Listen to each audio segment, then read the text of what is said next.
Muy bien, vamos a continuar en esta tarde con lo que ayer estábamos viendo dentro de este texto tan conocido que es la parábola del hijo pródigo.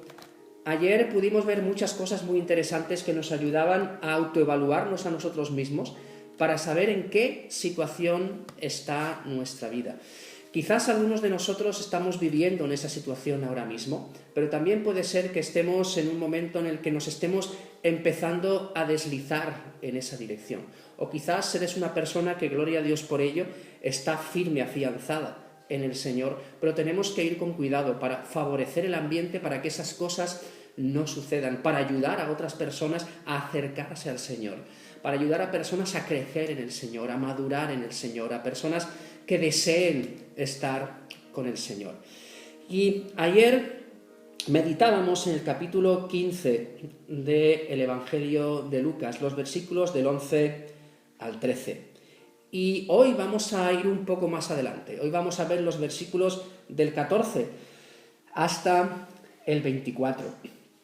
Y dice así: Y cuando todo lo hubo malgastado, y vino una gran hambre en aquella provincia, y comenzó a faltarle, y se fue y se arrimó a uno de los ciudadanos de aquella tierra, el cual le envió a su hacienda para que apacentase cerdos. Y deseaba llenar su vientre de las algarrobas que comían los cerdos, pero nadie le daba. Y volviendo en sí, dijo: ¿Cuántos jornaleros en casa de mi padre tienen abundancia de pan, y yo aquí perezco de hambre?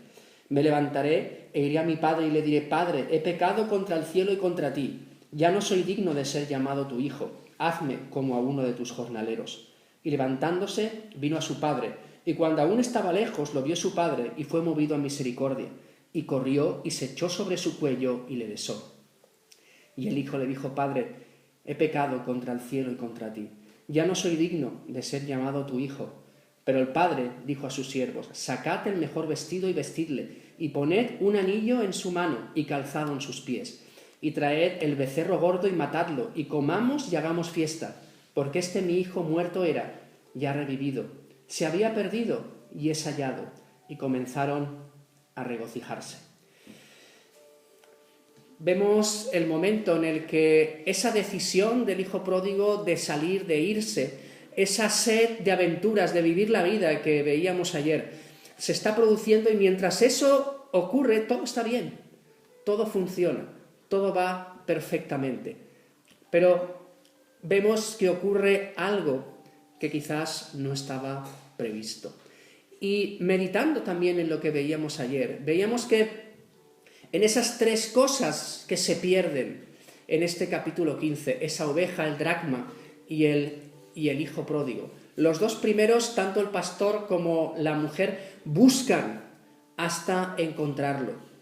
Pero aquí veíamos y decíamos ayer que el padre se queda quieto, el padre no va a buscarle. ¿Pero por qué? ¿Por qué el padre no fue detrás de su hijo? ¿Por qué el padre le vio y le dejó irse? Porque esa decisión fue personal de su hijo. Y si el padre hubiera ido corriendo detrás de él, quizás la decisión de volver no hubiera sido real, no hubiera sido personal, hubiera sido empujada a lo mejor por el afán del padre de volverlo a tener. Y de la misma forma que él decidió irse, él tenía que decidir volver. Y esa decisión tenía que ser una decisión personal, íntima de él, decidiendo y sabiendo la decisión que tomaba. Entonces el padre le deja marchar, pero le deja marchar con el objetivo de que él piense, recapacite y vuelva. El deseo del padre es volverlo a tener con él. Pero ese amor que tiene por su hijo le tiene que permitir dejarle ir para que viva su vida y aprenda las cosas que tiene que aprender. Y Dios permitió, y lo vemos ahora, Dios permitió las circunstancias que le van a ocurrir ahora. Y muchas veces pensamos, ¿por qué Dios permite ciertas cosas en nuestra vida? Y en el caso del hijo pródigo, Él lo permitió porque quería que Él volviera.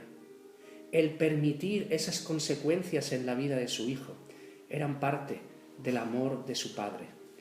Y el padre mientras espera y espera y espera la vuelta de su hijo. Si tú estás en ese momento de huida, en ese momento de salir, en ese momento de vivir la vida, no creas que para Dios esto es indiferente. No creas que Él sigue a lo suyo y se olvida de ti. Él te tiene en su pensamiento, Él te tiene en su corazón, pero Él tiene que permitir cosas en la vida para que nosotros aprendamos a valorar qué es lo que tenemos. Y muchas veces no valoramos lo que es estar en la casa del Padre hasta que no estamos. Y los versículos del 14 al 17 dice: y cuando todo lo hubo malgastado, vino una gran hambre en aquella provincia y comenzó a faltarle. Y fue y se arrimó a uno de los ciudadanos de aquella tierra, el cual le envió a su hacienda para que apacentase cerdos, y deseaba llenar su vientre de las algarrobas que comían los cerdos, pero nadie le daba. Vamos a quedarnos aquí, en el versículo 16. Fijaros que hasta ahí dice que este chico vivió de una forma licenciosa, de una forma perdida. Como dice el texto al final del versículo 13, dice que allí desperdició sus bienes viviendo perdidamente.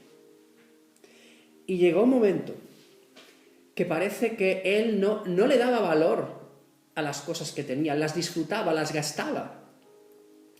Pero como dice el dicho, no empezamos a valorar las cosas hasta que nos empiezan a faltar. Y todo eso en lo que se apoyaba, en la riqueza que él tenía, en la riqueza que había heredado, que le permitía hacer muchas cosas, esto empezó a menguar, empezó a escasear. Había malgastado todo en tiempos de abundancia. Había seguro, y recordaba en mente las palabras de Salomón, cuando en el libro de Eclesiastés él dice que no negó nada de lo que querían sus ojos. Él lo llevó a cabo, él lo disfrutó, él quiso todas esas cosas que deseaba. Y este chico trabajó, estuvo allí viviendo perdidamente y llegó un momento que lo perdió todo. Y dice el texto que una gran hambre llegó a aquella provincia. Él no se había preparado para eso. Y es verdad que como personas, a menos que trabajemos en nuestra propia vida, que sepamos tener valores, que sepamos tener nuestras prioridades claras, muchas veces no estamos preparados. Para la escasez nos gusta la abundancia, la disfrutamos. Y a veces no pensamos que los momentos difíciles llegan y van a llegar.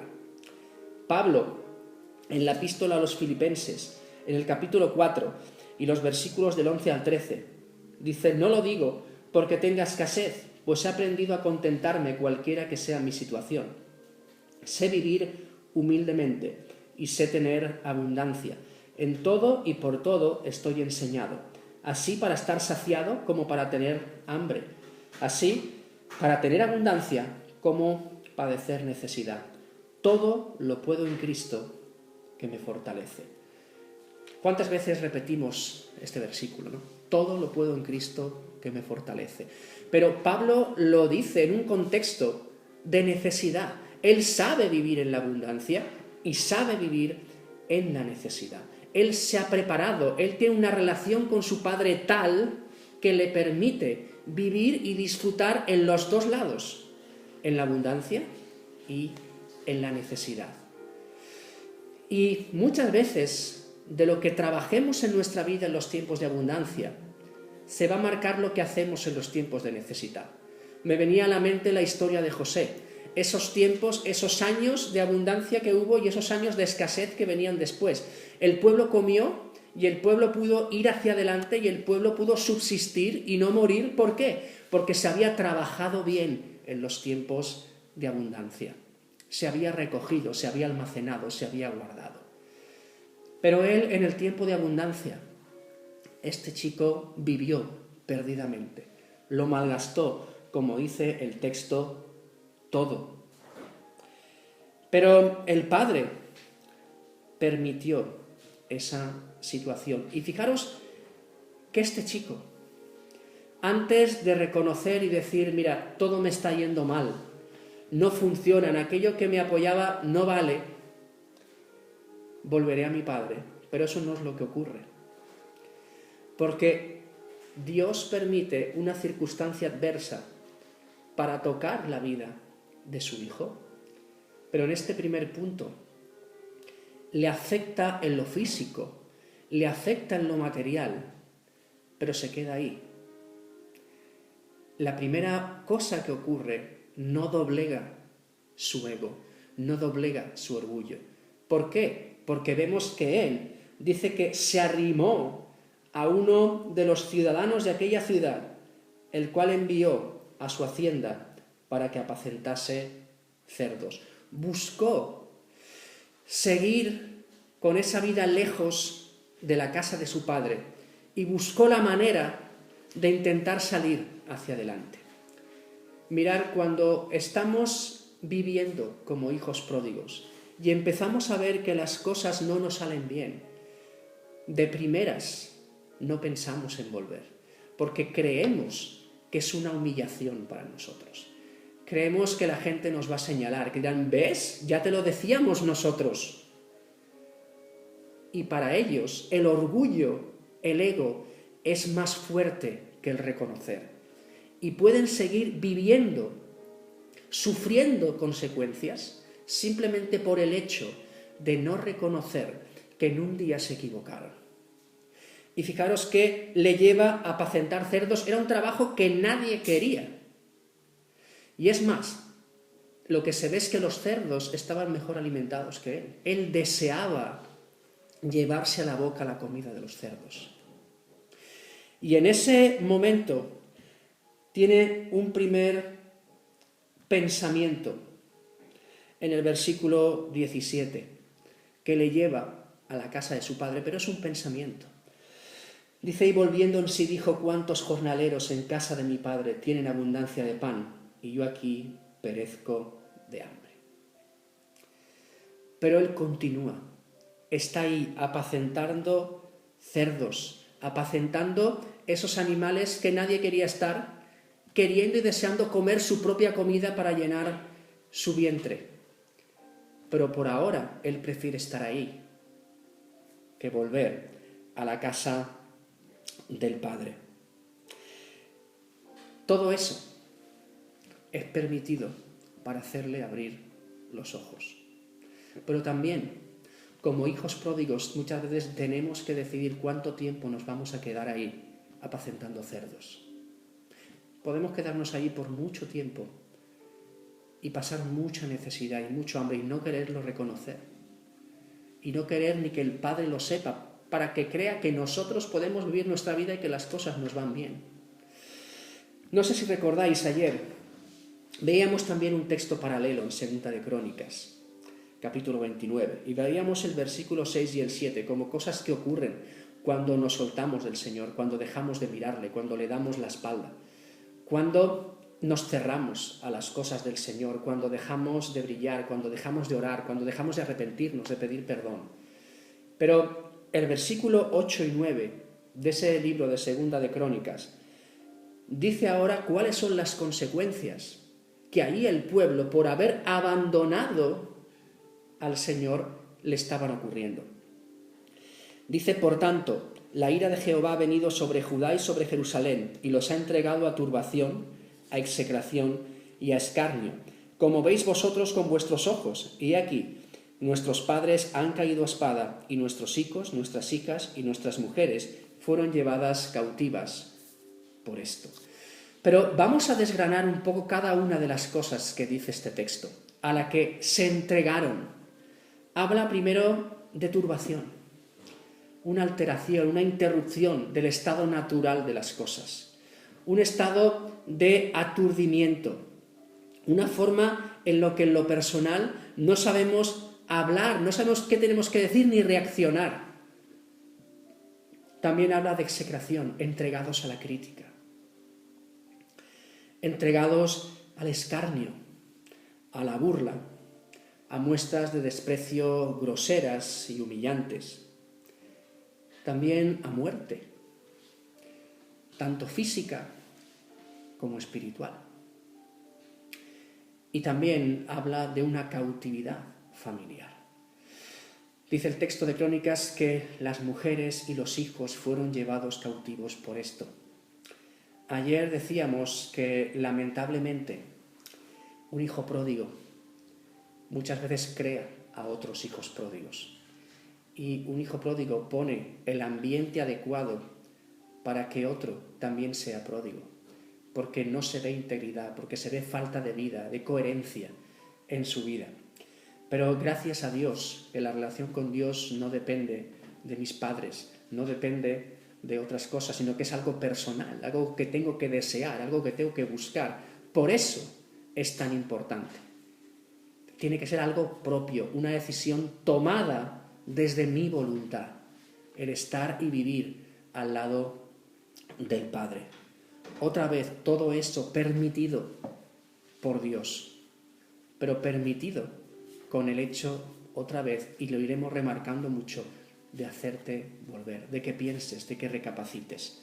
Pero volvamos al versículo 17 que decíamos antes, y volviendo en sí. Hay un momento en el que él empieza un cambio, pero ese cambio no se ve en lo externo, sino que empieza en la mente, empieza en el pensamiento, en el entendimiento. ¿Por qué? Porque mentalmente se va a la casa de su padre. Pero es curioso lo que él dice. Dice, ¿cuántos jornaleros en casa de mi padre tienen abundancia de pan y yo aquí perezco de hambre? Fijaros qué mentalidad ahora tiene este chico. Él es hijo de su padre, pero ahora solo piensa que él en este momento está siendo un jornalero, está siendo un trabajador por cuenta ajena, prácticamente está siendo un esclavo de otro, un siervo de otro, siendo hijo, siendo heredero, está siendo siervo de otro. Y él se mira y dice, en mi misma posición, los siervos, los jornaleros de mi padre, están en una situación muchísimo mejor que yo. Mi padre los cuida mejor, a ellos no les falta de nada, y aquí a mí me está faltando todo. Fijaros que otra vez siendo hijo, siendo heredero, tiene un pensamiento, una mentalidad de siervo, una mentalidad de esclavo, porque está sirviendo a otro Señor en este momento. Qué triste es cuando como hijos nos volvemos servidores de otros, cuando hemos abandonado a nuestro Padre. Y lo que ocurre es que tenemos hambre y no hay nada que pueda satisfacer esa necesidad que nosotros estamos teniendo. Pero en primera opción dice que eso viene a nuestro entendimiento. Dice en 2 Corintios 13:5, examinaos a vosotros mismos si estáis en la fe, probaos a vosotros mismos, o no os conocéis a vosotros mismos que Jesucristo está en vosotros, a menos que estéis reprobados. Examínate, ¿dónde estás? ¿Dónde estás andando? Y fijaros otra vez, importante remarcarlo, un hijo, un heredero, con mentalidad de esclavo, de sirviente de otro que no es su padre. Cuando te vas, no eres tan libre. Al final acabas siendo siervo y esclavo de otro, y no es precisamente de tu padre. Pero esto primero le dio en la mente, en el pensamiento. Primera cosa, le llevó a pensar en la casa del padre. Pero con pensar no ocurre nada, porque él seguía apacentando cerdos. Pero los versículos 18 y 19 dice, me levantaré e iré a mi padre y le diré, Padre, he pecado contra el cielo y contra ti. Ya no soy digno de ser llamado tu hijo. Hazme como uno de tus jornaleros. Fijaros que aquí hemos visto que primero hay algo en el pensamiento. La mente va a la casa del Padre por un momento, aunque no sabemos cuántas veces pensó en la casa del Padre mientras estaba lejos, pero seguramente cuando él vivía perdidamente, cuando lo estaba malgastando todo, se acordaba muy poco de la casa de su Padre. Pero en el momento de necesidad se acuerda. Pero eso primeramente solo ocurre aquí, en el pensamiento. Pero aquí vemos que ahora hay un paso más.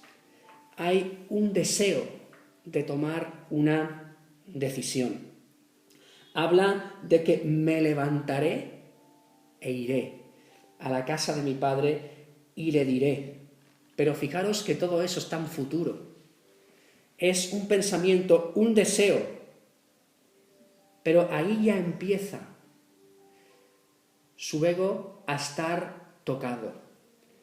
Porque ya muestra algo muy importante. Dice, y le diré, Padre, he pecado contra el cielo y contra ti. Fijaros que el pecado siempre primero es contra Dios, porque es una falta a la santidad de Dios. Pero por ende, pecamos y le fallamos a otra persona, aquí al Padre. Pero él ya piensa, está del pensamiento pasado a la voluntad. Él quiere levantarse e ir a casa de su Padre. Pero le ha movido no solamente el hecho de que tiene una necesidad, sino que interiormente ya ha visto que él ha hecho las cosas mal.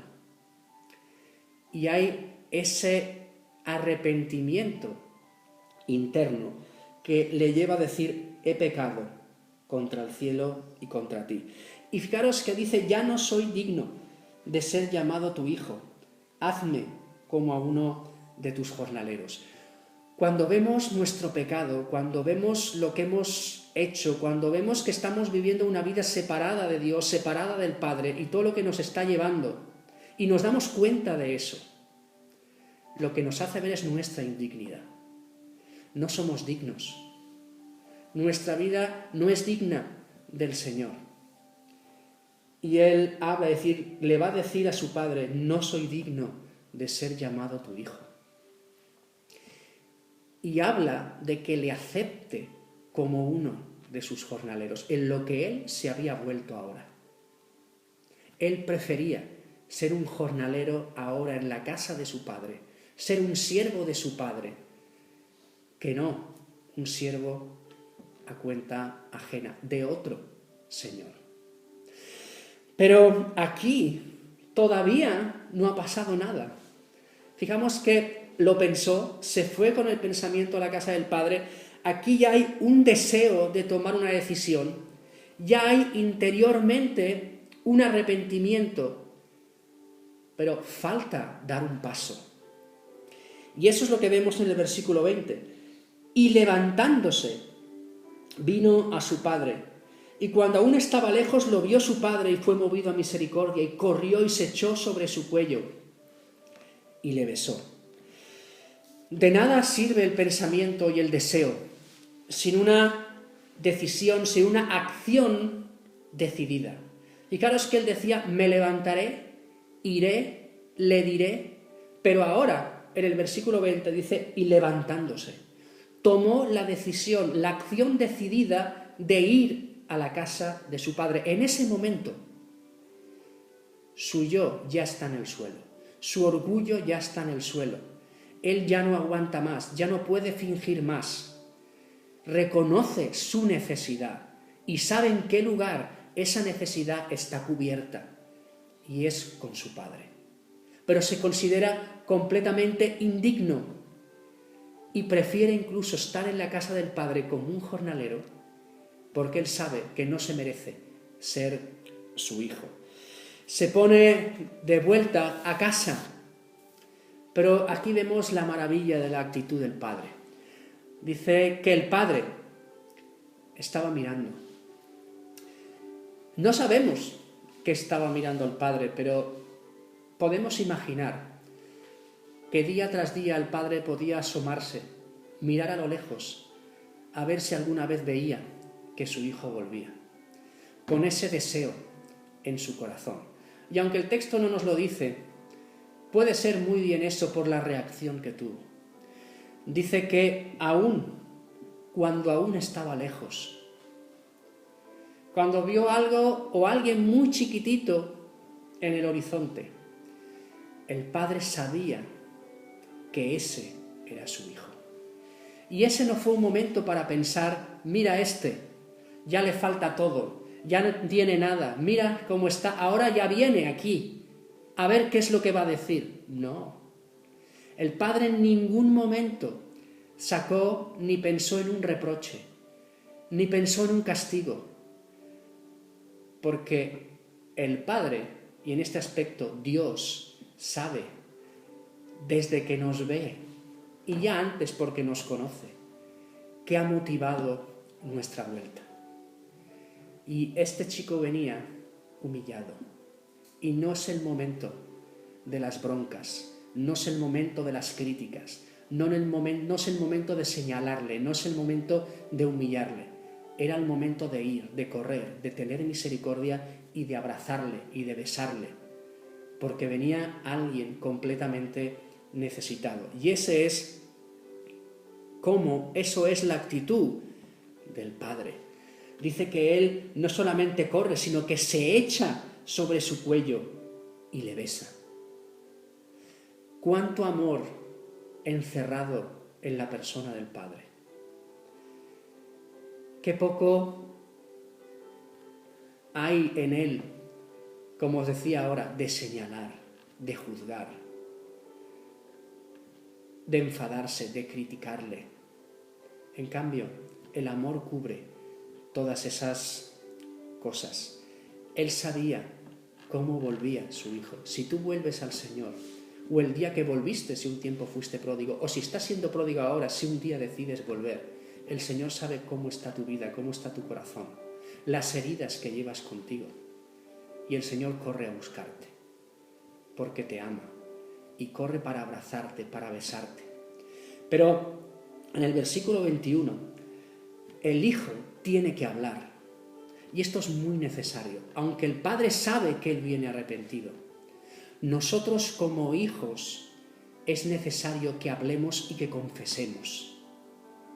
Y el Padre permite que el Hijo hable, que el Hijo confiese, que el Hijo se pronuncie. Y en el versículo 21 dice, y el Hijo le dijo, Padre, he pecado contra el cielo y contra ti, ya no soy digno de ser llamado tu Hijo. Era necesario decir estas palabras. Es necesaria nuestra confesión. Es necesario que salga de nuestra boca esas palabras que muestran el arrepentimiento que primero ha habido en nuestro corazón. Y esa indignidad de la que hablábamos antes. Padre, he pecado contra el cielo y contra ti. He pecado contra Dios, he pecado contra ti. No soy digno de ser llamado tu hijo. Pero qué bueno que aquí también vamos a ver esa actitud del Padre. El Padre no entra en una conversación con él, el Padre no entra en discutirle. Pues sí, mira, te fuiste, hiciste mal. Sí, eres completamente indigno. No habla nada de esto. ¿Cuál es la actitud del Padre? Versículos 22 y 23. Dice, pero el Padre dijo a sus siervos, sacad el mejor vestido y vestidle, poned un anillo en su mano y calzado en sus pies, y traed el becerro gordo y matadlo, y comamos y hagamos fiesta. Aquí no habla simplemente de que él le vio seguramente que venía sucio y que le cogieran, que le limpiaran, que le cambiaran de ropa. El texto no da esa explicación. En el momento que el Padre dice que le cambien el vestido, que le pongan un vestido nuevo, un vestido limpio, que le coloquen un anillo en su dedo. Y también lo que dice el texto es calzado en sus pies. Es que el Padre, aunque el Hijo le dijo soy indigno, el Padre lo que le está diciendo con esa actitud es decir, tú eres mi Hijo. Y en ese momento el Padre le devuelve a esa condición de Hijo, con todos los privilegios que eso conlleva. Porque esa relación que se había roto es una relación que está recuperada, que otra vez vuelve a estar activa, que se ha quitado del medio aquello que estorbaba, aquello que rompía la relación. El hijo había vuelto en arrepentimiento a la casa de su padre.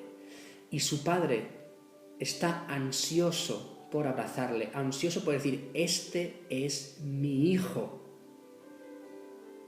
Y le devuelve la dignidad de ser hecho hijo. Le quita los vestidos sucios, es limpiado. El perdón siempre trae limpieza a nuestras vidas. Es limpiado, es vestido de nuevo, con esas ropas nuevas, con esas ropas limpias. Es colocado un anillo en su dedo, un anillo que decía que él era hijo del Padre, y le calza. Otra vez dices, tú eres mi hijo. Prepara lo mejor y él hace una fiesta. Fijaros, el hijo seguramente pensaba en todo menos en que hicieran una fiesta, por cómo él había abandonado, por cómo él se había ido a una provincia apartada, cómo él había querido, por su impaciencia, por su egoísmo, por su afán de vivir aventuras, el hecho de abandonar la casa del Padre, de haberse gastado todo lo que le pertenecía, pero seguía siendo su hijo. Y el Padre actúa de esta manera y lo muestra. Y el hecho de decir a los sirvientes que lo hagan es para que públicamente se vea y se diga y se reconozca, este es mi hijo. Y dice el Padre, porque este mi hijo. Qué importante es esta palabra en el versículo 24, porque este mi hijo. No le trata con otra palabra. El Padre pronuncia esto, este mi hijo. Dice, era muerto y ha revivido.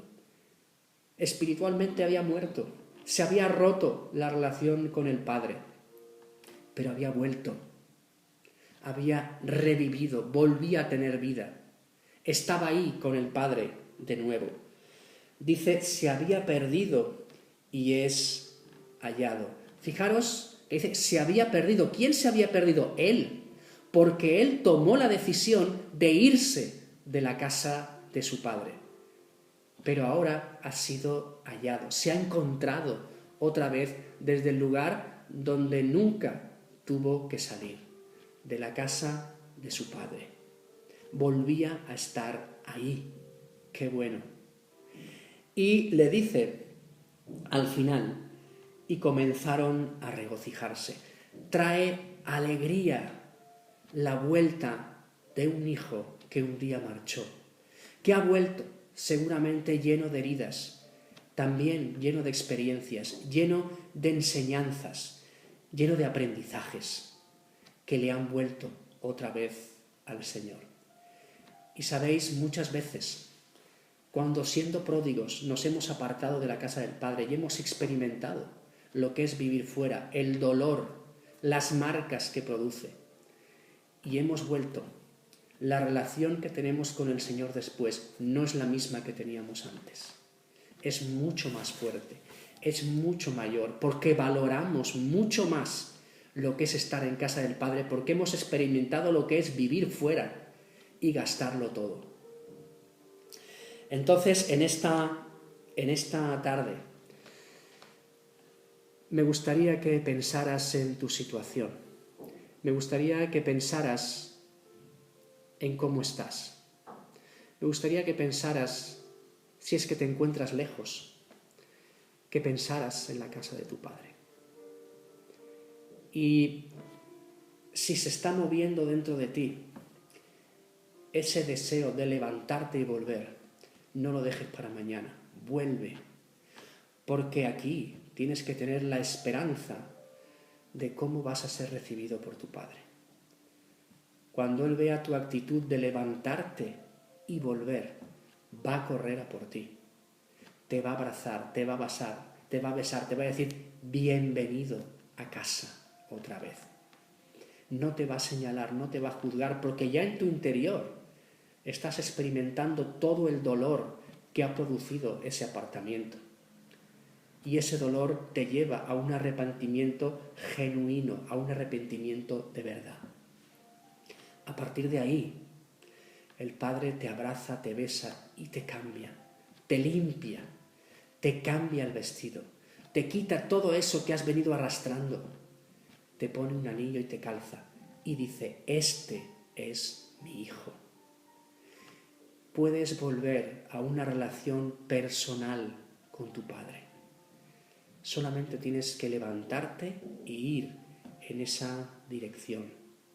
Él te espera, Él mira cada día al horizonte, con el corazón puesto en que tú vuelvas. Qué bueno es tener un Padre así. Un Padre que nos conoce, un Padre que nos mima, un Padre que nos cuida, un Padre que nos espera, un Padre que no nos va a señalar, un Padre que nos perdona, un Padre que restablece la comunión con nosotros, porque eso es lo que más necesitamos, porque como en casa de nuestro Padre no vamos a estar en ningún sitio. ¿En qué lugar estás tú? ¿Dónde estás viviendo? ¿Estás viviendo perdidamente? ¿Estás empezando a tener hambre? ¿Estás, a lo mejor, apacentando cerdos? ¿Estás pensando en la casa de tu Padre? ¿Estás reconociendo que hiciste mal? ¿Que te falta lo que el Padre te da, lo que el Padre tiene para ti? ¿Estás tomando la decisión de decir, me levanto, y te has levantado ya? Vuelve, vuelve, porque todo tu sentido, todo el significado, toda tu pertenencia está en casa del Padre, está con Él, en la relación con Él, en disfrutar de la comunión con Él, en vivir con Él, en tener todas esas cosas que tenemos y que veremos mañana, en esa identidad por ser hijos del Padre, por ser hijos de Dios. Y mañana, con la ayuda del Señor, veremos quiénes somos en el Señor, cuáles son esas cosas que tenemos por ser hijos de nuestro Padre. Pero qué bueno que hayamos descubierto hoy un Padre amante, un Padre que perdona, un Padre que es justo, un Padre que permite las consecuencias y las circunstancias solamente por el hecho de hacerte volver, porque te ama. Y que puedas experimentar este trato del Señor. Y si lo has experimentado alguna vez en tu vida, alguna vez que has sido pródigo, que esto que estamos meditando hoy te lleve a rendirte más todavía delante del Señor y a darle gracias por cómo te trató, por cómo te recibió, por cómo otra vez volvió a la relación contigo, por la fiesta que Él celebró, porque tú volviste a casa. Señor, te damos gracias por tanto amor, por tanta misericordia, por tanta bondad. Gracias, Señor, porque aunque nosotros seamos tantas veces infieles, tú permaneces fiel. Tú estás ahí con nosotros. Gracias por el perdón, por la limpieza, Señor. Incluso gracias también por lo que tú permites que ocurra en nuestras vidas, con el hecho de hacernos abrir los ojos, con el hecho de que nos arrepintamos y volvamos a ti. Y gracias porque cuando volvemos a ti, Señor, muchas veces nos damos cuenta que podemos tener una relación mucho más grande, mucho mayor, mucho más profunda de la que teníamos antes de marcharnos. Pero gracias, Señor, porque aún siendo pródigos, tú nos estás esperando cada día a que demos media vuelta y volvamos. Gracias, Señor, por tu amor, por tu trato, por tu misericordia, por tu bondad. Te amamos, Señor, y nos rendimos delante de ti en esta mañana. Sigue haciendo tu obra en cada uno de nosotros. Trabaja en la vida de aquellos que quizás están pensando irse, en la vida de aquellos que quizás están alejados en este momento. Ayuda a aquellos que están decidiendo volver, Señor, y dales ese abrazo, Señor, que necesitan. Gracias, Señor, por ese tiempo y pedimos Señor, que tú nos sigas guiando, bendiciendo y hablando conforme a tus planes y a tu voluntad para nuestras vidas. En el nombre de Jesús. Amén.